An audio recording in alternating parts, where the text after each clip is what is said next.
Morning and welcome to my Tireside chat.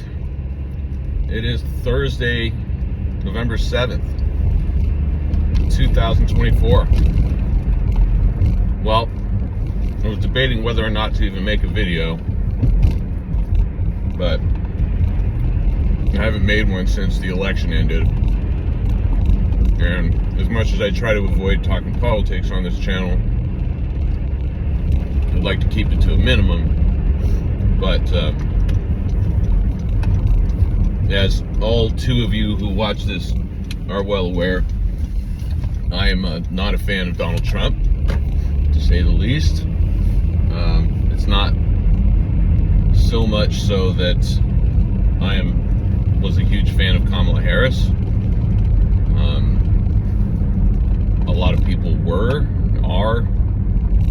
Maybe more were now, past tense than present tense at this point.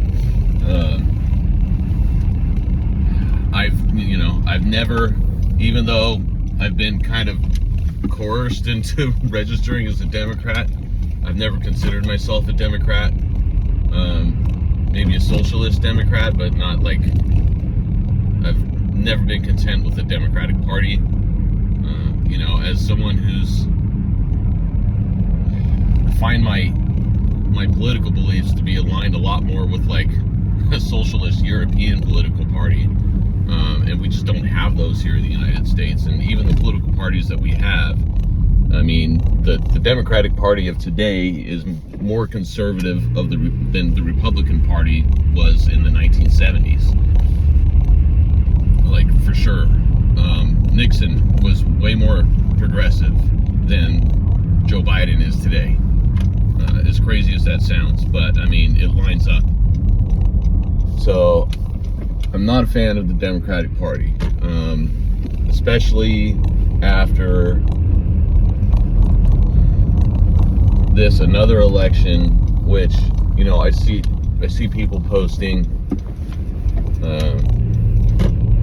I see people posting about how they totally fumbled this election just like they did in 2016. Well, I don't think it's not quite as bad as 2016. 2016 was pretty deliberately fumbled. I mean, there were some huge mistakes when people were screaming at them to not make those mistakes at the time. I think Hillary Clinton was a worse candidate than Kamala Harris. Because she was just so obviously carrying on. I mean, it was in her name, the Clinton dynasty. I think Kamala Harris is still, in that line of inheritance for the Clinton dynasty, and that's what the Democratic Party is still, and they haven't been able to break away from that, and they needed to desperately. If they had done that in 2016 and not suppressed Bernie Sanders so much, we wouldn't be here today. Because that's what Trump did, really. He stole a lot of Bernie Sanders talking points and twisted them a little bit and used that to appeal to people, because that's the biggest thing. I think that's what really made a difference in this election, probably, is that, and I watched Jonathan Pye last night, who was very critical of the Democratic Party. He's British, but I don't know if we should hold that against him. He's very critical of the Democratic Party, and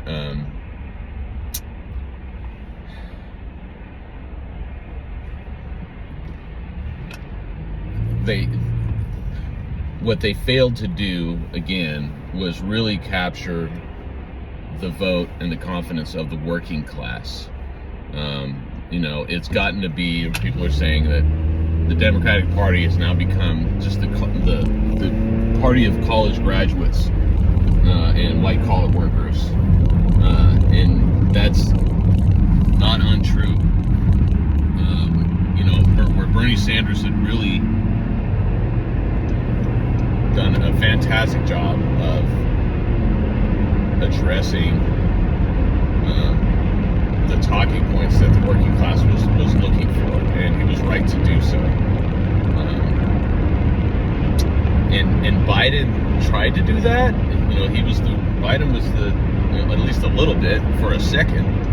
And he was the first president to go stand out on a picket line with striking, was it the auto union workers last year? Was that early this year? I don't remember. It's all a blur. But that was just like one little thing. I mean, it was a photo op. I don't know. Maybe it was even if it was slightly more than a photo op, maybe I'm not giving enough credit,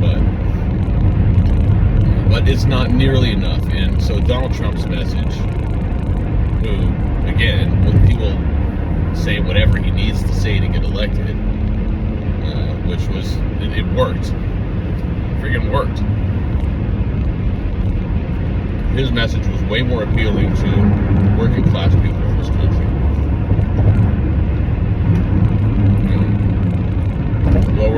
Lower income people in the South, in the Midwest, in rural areas.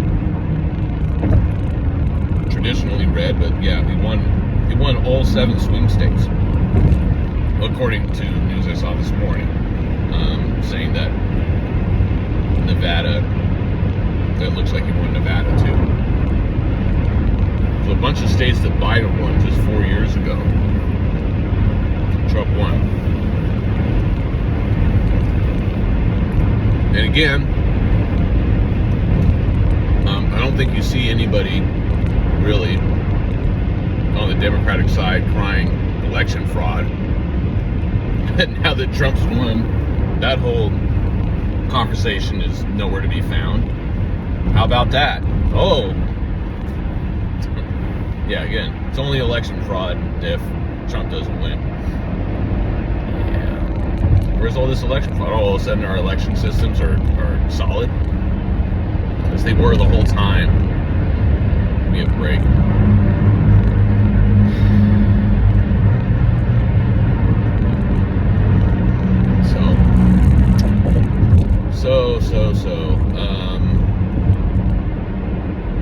Yeah, I think if the Democrats had a proper convention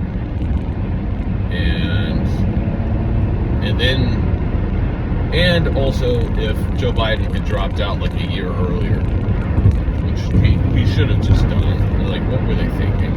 I mean, it was up to him.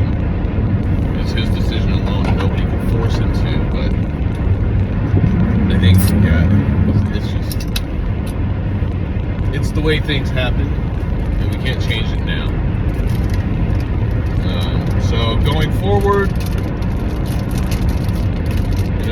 I got into a debate with an asshole friend of mine. He's not an acquaintance, somebody that I used to work with, that I've been debating on Facebook for years and years and years and years, since like 2008.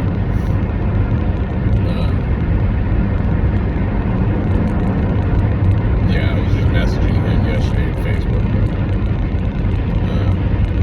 After I posted that fear and ignorance is one, and we're headed towards a fascist dictatorship, basically.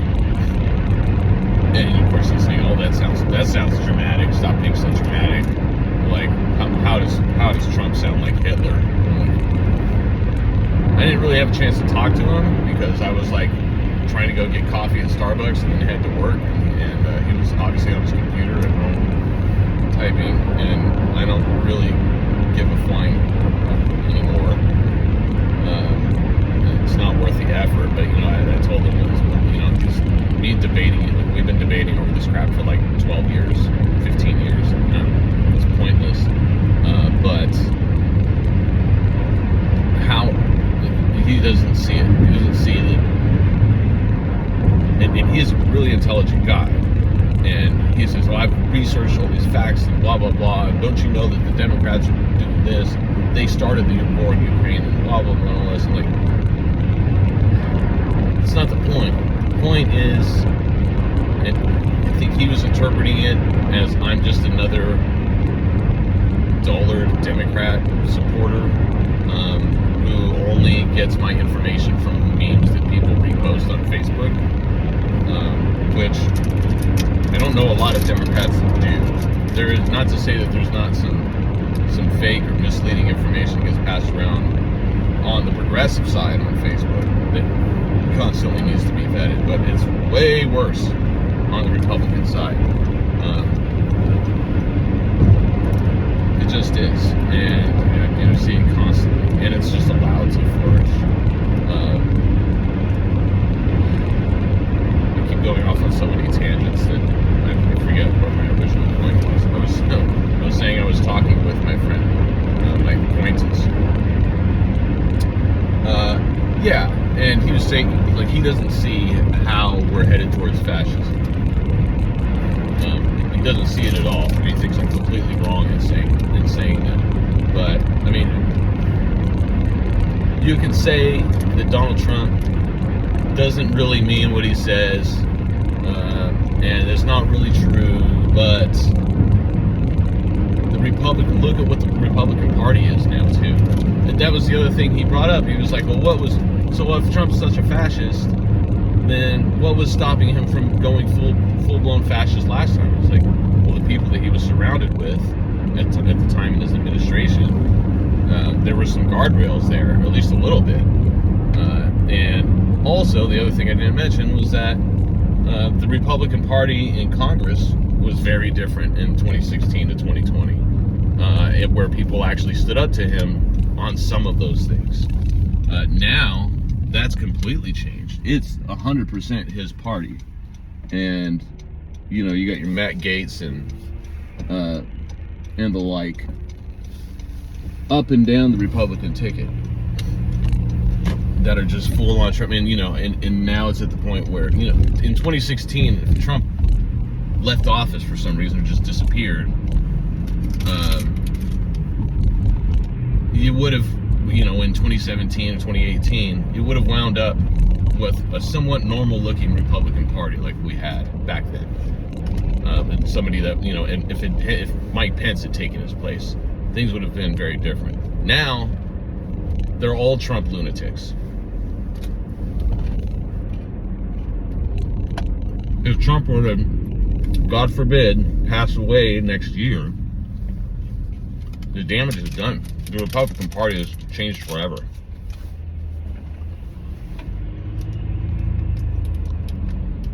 And it's pushed the Democratic Party to the right because of it.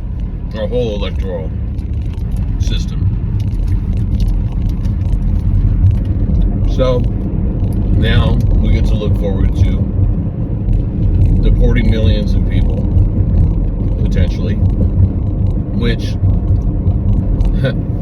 my acquaintance was all for. Aren't you aware that we're overridden with crime, and we just need to get rid of all these people?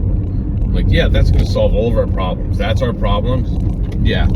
I said, not like corporations and the rich, and the wealth inequality. No. Why would that have anything to do with anything? Or a number of things.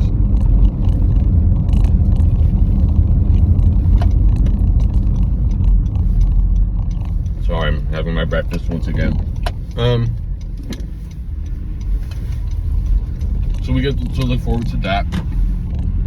We get to look forward to Trump firing everyone in the executive branch who doesn't agree with him politically and replacing them with people that the Heritage Foundation and Project 2025 has vetted. I mean, they had an application. You could go to their website and apply and state your political views and your skills, and they're going to try and find jobs for these people in the executive branch, which is thousands and thousands of people across the country who will comply with whatever the president wants, which it's going to have a massive effect nationally, just in itself. That's what they want to do. We get to look forward to that. We get to look forward to Robert F. Kennedy Jr. being in charge of all of our health services. So, you know, I don't know, no more vaccines. He's going to put a bunch of quacks into service at the CDC. Just downsize the CDC, because who needs them? Yeah. I started reading his book. He goes to great lengths to find people in the medical field to back up his claims and his point of view.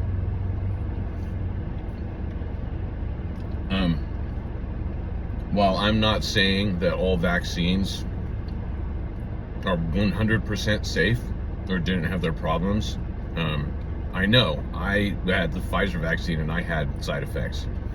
I wound up with myocarditis, but it was easily remedied and just went away on its own, and I have had numerous heart checks since then. I'm fine. And that had to do with one of the early on rushed batches of vaccines that Pfizer pushed out, where there was a higher rate of incidents like that. But I still believe that the vaccines were safe and effective overall, and that they were needed. Yes. So it's not that black and white. Vaccines are good or bad. I didn't mean to get into a whole discussion about vaccines, but all that to say, putting Robert F. Kennedy Jr., that's scary, in charge of all of our health services. That's scary.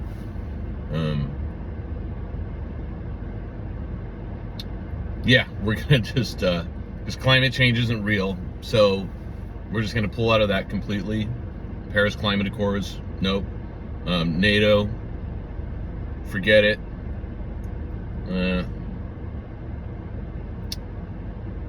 What else?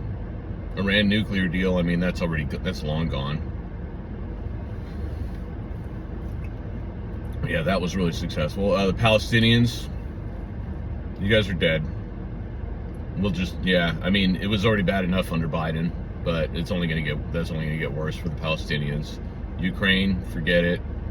We're just gonna end that and let Russia annex probably all of Ukraine, or at least the parts that they've already taken. I don't know, but we're gonna stop. It doesn't look good for them. It doesn't look good for them. Coming from someone who has friends who are Ukrainian, I work with a couple of them, and one of my best friends' wife is Ukrainian.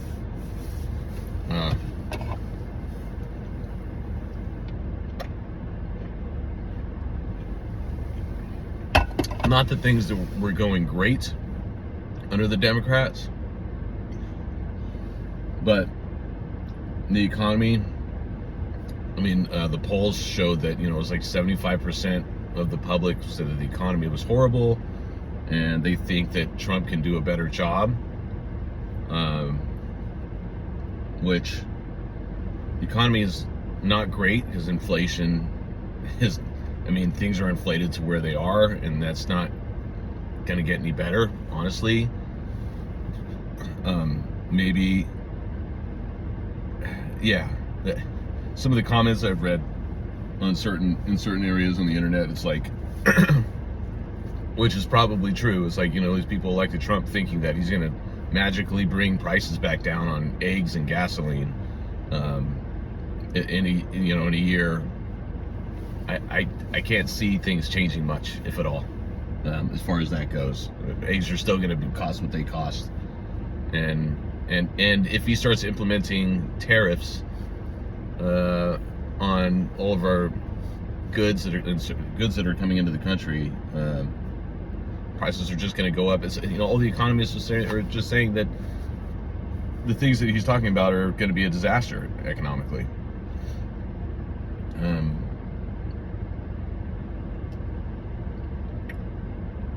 But I'm sure I don't know what I'm talking about. So whatever, it's fine.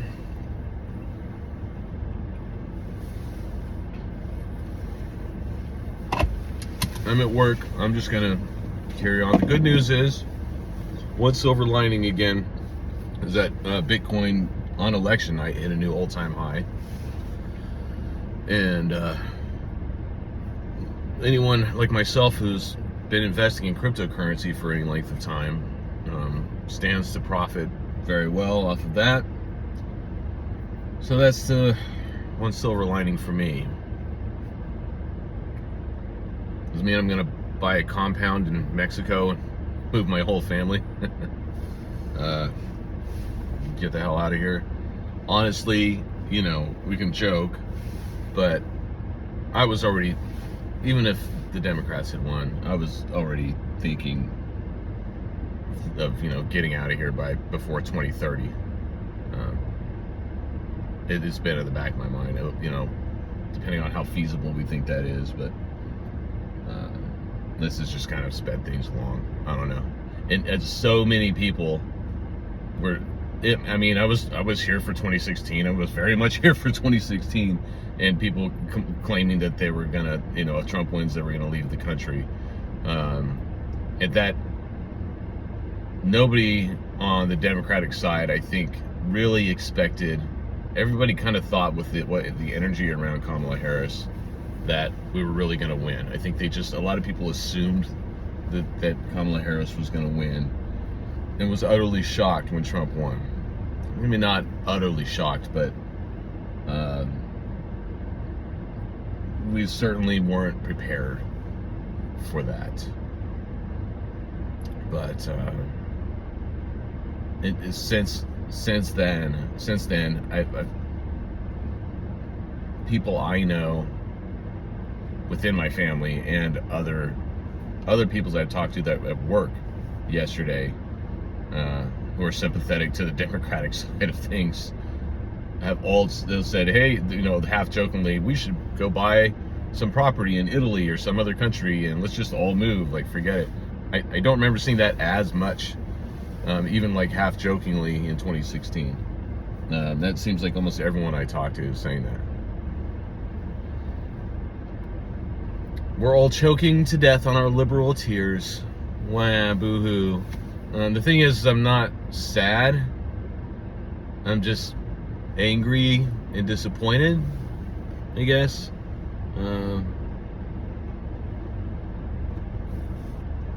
Which, you know, half of the country was going to be angry and disappointed one way or the other.